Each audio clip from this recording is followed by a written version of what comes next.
योगी जी बहुत ख़राब है, मोदी जी बहुत ख़राब हैं और अमित शाह बहुत ख़राब है। नहीं, ये गलत है। कौन ख़राब है? इंसान कहाँ से ख़राब होता है? इंसान का आमाल ख़राब होता है।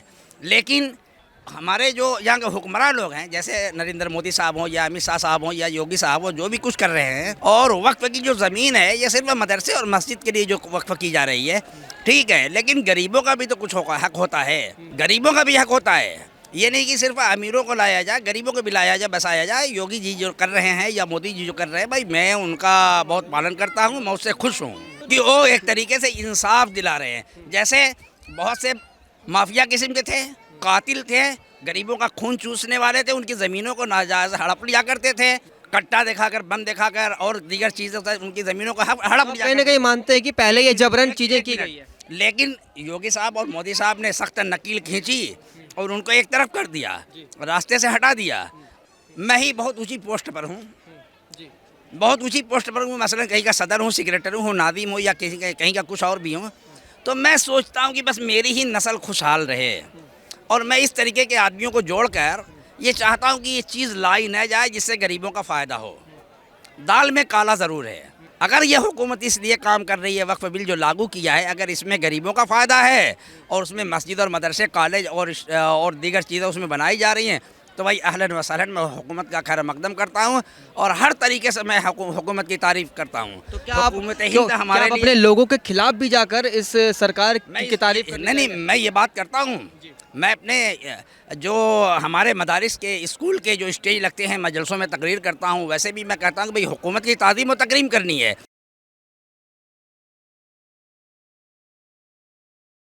नाम तो है भाई मोहम्मद अख्तर। कहाँ से हैं? नहीं, मैं आज़मगढ़ का रहने वाला हूँ और बहरहाल मैं एक प्रोग्राम में आया था दिल्ली अभी, और यहाँ जामा मस्जिद के अंदर मैंने असर की नमाज़ पढ़ी है और फिर खुसूसन आपसे मुलाकात होगी। आपने मुझसे कुछ सवाल करना चाहा। जी जी, बिल्कुल बिल्कुल। तो तो भाई आपका सवाल क्या है, बताएं। सवाल केवल ये रहेगा कि अभी जो वक्फ संशोधन पास हुआ है बिल, तो उसको लेकर क्या ख्याल रखते हैं आप? विरोध में हैं या फिर समर्थन दे रहे हैं? भाई देखिए, मैं वक्फ संशोधन जो बिल मंजूर हुआ है, मैं उसका विरोध नहीं करता किसी तरीके से। और जहाँ तक ले हुकूमत का मामला है, योगी साहब हों कि मोदी साहब हों कि अमित शाह साहब हों, कोई भी साहब हो, भाई हमारे वो रक्षा मंत्री हैं, वो हमारी सुरक्षा करते हैं। मुल्क के अंदर वो सारी दफ़ात जो लागू करते हैं वो हमारे फ़ायदे के लिए करते हैं। जो भी मुल्क के अंदर होता है उस पर उनकी गहरी नज़र रखती है। और दूसरी चीज़ ये कि जो यहाँ के हमारे उलमा इकराम हैं, वो भी जो एक तरीके से कह रहे हैं कि वक्फ अल्लाह की जायदाद है। उलमा इकराम में समझा नहीं, जरा इसको आप मुझे समझा। उलमा के जो मौलाना लोग हैं, मदरसे के ज़िम्मेदार लोग हैं, जैसे हज़रत मौलाना सैयद अरशद साहब मदनी हमारे बड़े बुज़ुर्ग हैं, वो अमीरुल मोमिनीन फिल मुस्लिमीन वल हिंद हैं। मौलाना अरशद मदनी साहब जो है ये हिंदुस्तान के रहने वाले, इसी दिल्ली के रहने वाले हैं, जो जमीयत उलमा के सरबराह हैं और वो सदर हैं। और उनको आलमी इस्लाम में पूरी दुनिया के अंदर मौलाना सैयद अरशद मदनी साहब की बात को रखा जाता है। जो हरमैन शरीफैन के अंदर मक्का मुकर्रमा के अंदर जो राब्ता आलमी इस्लामी एक बड़ी कमेटी है, जिसमें मुस्लिम के 57 मुस्लिम ममालिक के लोग वहाँ पर जाते हैं, उसमें वो सबसे अहम शख्सियत मौलाना सैयद अरशद मदनी साहब की है। और जब वो उसकी मुखालफत कर रहे हैं तो मैं उस पर भी खामोश हूँ। मसला ये कि मुल्क के अंदर बेरोज़गारी बहुत ज़्यादा है, बिल्कुल मुल्क के अंदर गरीब की तादाद ज़्यादा है, अमीर की तादाद ज़्यादा है। बिल्कुल। अमीर पानी की तरीके से बढ़ता जा रहा है और गरीब जो है घटता जा रहा है दिन ब दिन। ये हमारे जो यहाँ के हुक्मरान लोग हैं, जैसे नरेंद्र मोदी साहब हों या अमित शाह साहब हों या योगी साहब हों, जो भी कुछ कर रहे हैं, और वक्फ की जो ज़मीन है ये सिर्फ मदरसे और मस्जिद के लिए जो वक्फ की जा रही है, ठीक है, लेकिन गरीबों का भी तो कुछ हक होता है। गरीबों का भी हक होता है। ये नहीं कि सिर्फ अमीरों को लाया जाए, गरीबों को भी लाया जाए, बसाया जाए। योगी जी जो कर रहे हैं या मोदी जी जो कर रहे हैं, भाई मैं उनका बहुत पालन करता हूँ, मैं उससे खुश हूँ कि वो एक तरीके से इंसाफ दिला रहे हैं। जैसे बहुत से माफिया किस्म के थे, कातिल थे, गरीबों का खून चूसने वाले थे, उनकी ज़मीनों को नाजायज़ हड़प लिया करते थे, कट्टा दिखाकर, बम दिखाकर और दीगर चीज़ों से उनकी ज़मीनों को हड़प लिया। कहीं ना कहीं मानते हैं कि पहले ये जबरन चीज़ें की गई है। लेकिन योगी साहब और मोदी साहब ने सख्त नकील खींची और उनको एक तरफ कर दिया, रास्ते से हटा दिया। तो भाई मैं इस चीज़ पर मुत्तफिक हूँ और मैं इस हुकूमत का जो है इस पर बहुत बहुत शुक्रिया अदा करता हूँ कि अगर वो वक्फ की ज़मीन पर वो जो बिल पास किया है, अगर यह गरीबों के लिए वक्फ करती है और उस ज़मीन पर यह हॉस्पिटल बनाए, कॉलेज बनाए, बच्चों का पार्क बनाए, खेल कूद का मैदान बनाए, मंदिर और मस्जिद बनाए, सीवाल बनाए, बहुत बेहतर है। अगर हुकूमत वो अपने कब्ज़े में कर रही है सिर्फ है और वो माफियाओं को दे रही है तो ये सरासर गलत है। भाई हमारे ज़माने की बात नहीं है, इस दौर की बात नहीं है। 1450 बरस पहले हमारे नबी करीम सल्लल्लाहु अलैहि वसल्लम जो रहमतुल लिल आलमीन बनाकर दुनिया में आए, उन्होंने इंसाफ दिलाया। दुनिया के अंदर उस ज़माने में ऐसा था कि लड़कियों की कोई कदर कीमत नहीं थी, ज़िंदा दरबोर कर दिया जाता था, कत्ल किया जाता था, ख़ानदान ख़ानदान में झगड़े थे, महल्ले महल्ले में झगड़े थे। लेकिन आप सल्लल्लाहु अलैहि वसल्लम रहमत बनकर आए। सिर्फ रहमत मुसलमानों के लिए नहीं बनकर आए, और सिर्फ मुसलमानों के नबी नहीं हैं। जैसे अल्लाह सिर्फ मुसलमानों का अल्लाह नहीं है, वैसे ही आप सल्लल्लाहु अलैहि वसल्लम पूरी कायनात के लिए रहमत बनाकर भेजे गए, और सारे के सारे लोग उनकी उम्मत हैं। और हमारा ये काम है कि हम जिस रहमतुल लिल आलमीन की उम्मत है उस तरीके से दूसरों पर भी रहम और करम का मामला करें। एक बात बताइएगा, जिस तरीके से आप समर्थन दे रहे हैं कि सरकार ने अगर ये काम किया है गरीबों की भलाई के लिए हो तो बहुत बेहतर है, मैं इसका समर्थन हूँ।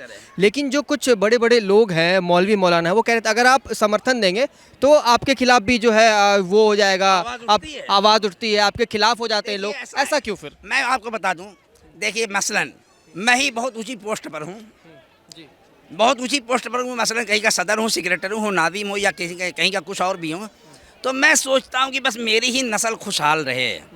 और मैं इस तरीके के आदमियों को जोड़कर ये चाहता हूँ कि ये चीज़ लाई न जाए जिससे गरीबों का फ़ायदा हो। दाल में काला ज़रूर है।